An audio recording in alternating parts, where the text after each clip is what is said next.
Leitura da Carta aos Hebreus. Irmãos, a lei possui apenas o esboço dos bens futuros e não o modelo real das coisas. Também, com seus sacrifícios sempre iguais e sem desistência repetidos cada ano, ela é totalmente incapaz de levar à perfeição aqueles que se aproximam para oferecê-los. Se não fosse assim, não se teria deixado de oferecê-los, se os que prestam culto, uma vez purificados, já não tivessem nenhuma consciência dos pecados. Mas, ao contrário, é por meio destes sacrifícios que, anualmente, se renova a memória dos pecados, pois é impossível eliminar os pecados com o sangue de touros e bodes. Por isso, ao entrar no mundo, Cristo afirma: Tu não quiseste vítima nem oferenda, mas formaste-me um corpo. Não foram do teu agrado holocaustos nem sacrifícios pelo pecado. Por isso eu disse: Eis que eu venho. No livro está escrito a meu respeito: Eu vim, ó Deus, para fazer a tua vontade.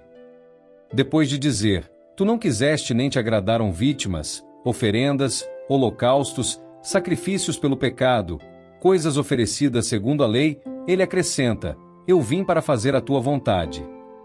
Com isso, suprime o primeiro sacrifício, para estabelecer o segundo. É graças a esta vontade que somos santificados pela oferenda do corpo de Jesus Cristo, realizada uma vez por todas. Palavra do Senhor. Graças a Deus.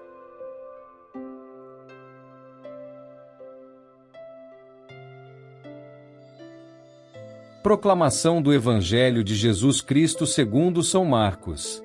Glória a vós, Senhor. Naquele tempo, chegaram a mãe de Jesus e seus irmãos.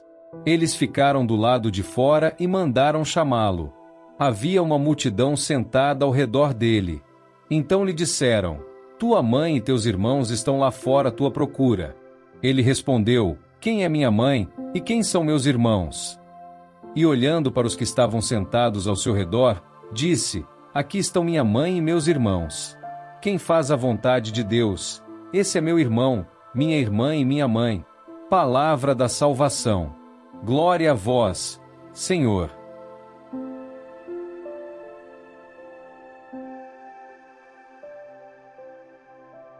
Queridos irmãos e irmãs em Cristo, é com grande alegria que nos reunimos hoje para refletir sobre as palavras sagradas de nosso Senhor, que nos conduzem em direção à verdadeira liberdade e salvação.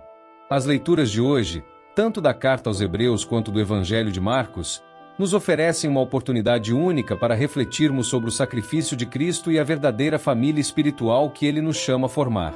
Comecemos com um pequeno exercício de imaginação. Pensem por um momento na antiga prática dos sacrifícios.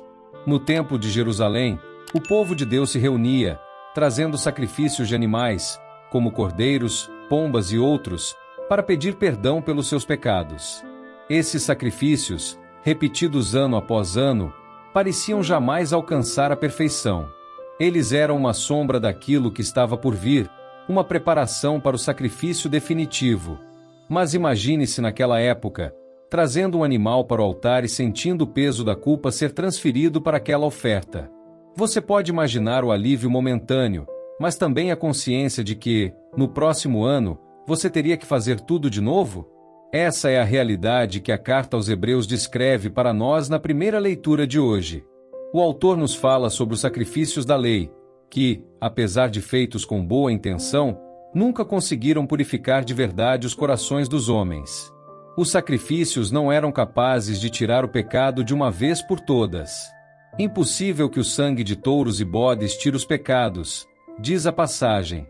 Mas, quando Cristo veio, Ele nos trouxe algo completamente novo. Ele não veio para oferecer sacrifícios repetidos, mas para oferecer o sacrifício definitivo, sua própria vida, pela redenção de todos nós. É aqui que a profundidade da mensagem se revela.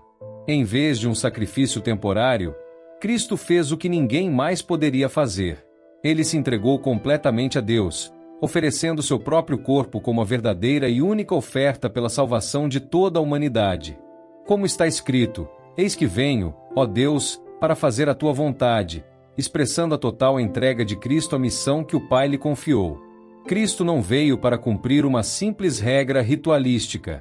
Ele veio para estabelecer uma nova aliança, baseada não em rituais repetitivos, mas em um relacionamento profundo e pessoal com Deus. O sacrifício de Cristo foi perfeito, único e definitivo.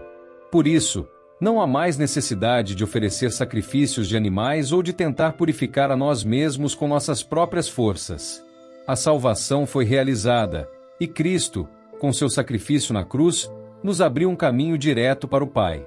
Agora, ao passarmos para o Evangelho de Marcos, vemos que a mensagem de Cristo sobre a salvação não se limita a um sacrifício isolado, mas nos chama para uma nova forma de vida, para uma nova maneira de nos relacionarmos com Deus e com os outros. Em Marcos 3, vemos uma cena significativa. Enquanto Jesus estava ensinando e curando, sua mãe e seus irmãos chegaram e tentaram chamar a atenção dele. Quando alguém lhe disse que sua mãe e seus irmãos estavam lá fora, ele respondeu de maneira surpreendente: "Quem é minha mãe e quem são meus irmãos?" E, apontando para aqueles que estavam ao seu redor, ele disse: "Aqui estão minha mãe e meus irmãos. Quem faz a vontade de Deus, esse é meu irmão, minha irmã e minha mãe." Essas palavras de Jesus podem ser chocantes para nós, pois ele não está rejeitando sua mãe ou seus parentes, mas nos convidando a entender algo mais profundo sobre o que significa ser parte de sua verdadeira família.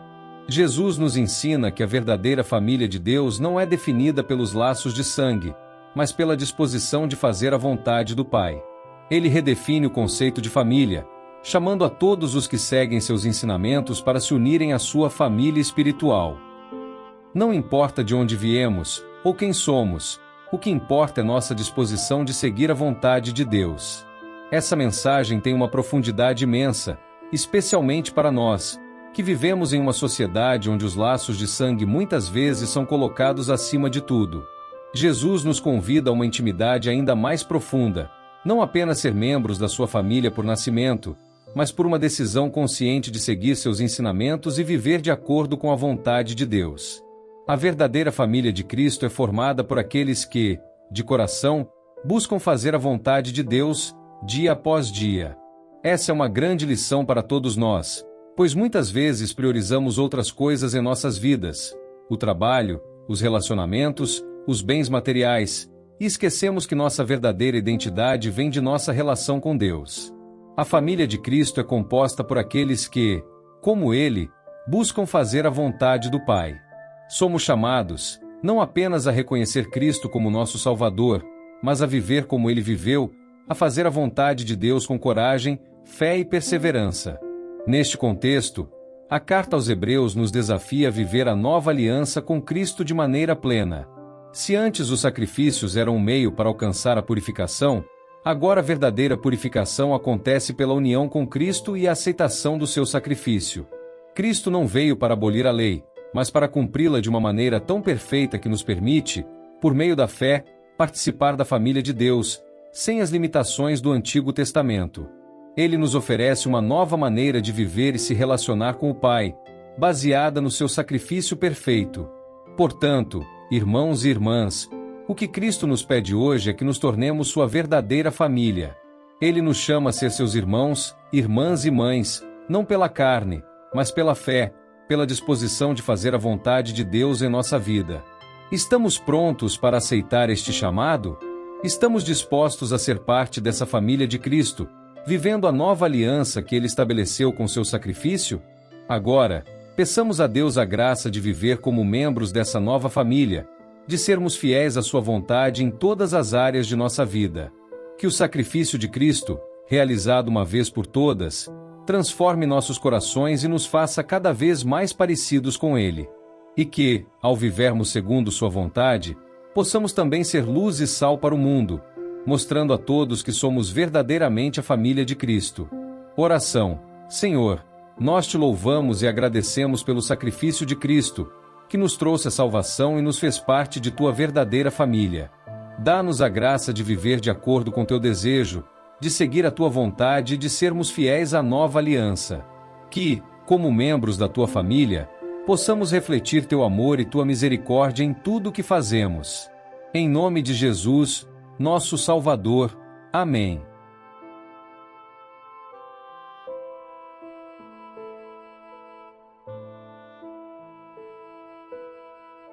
São Miguel Arcanjo, defendei-nos no combate. Sede o nosso refúgio contra as maldades e ciladas do demônio. Ordene-lhe Deus, instantemente o pedimos, e vós, príncipe da milícia celeste, pela virtude divina, precipitai no inferno a Satanás e aos outros espíritos malignos que andam pelo mundo para perder as almas. Amém.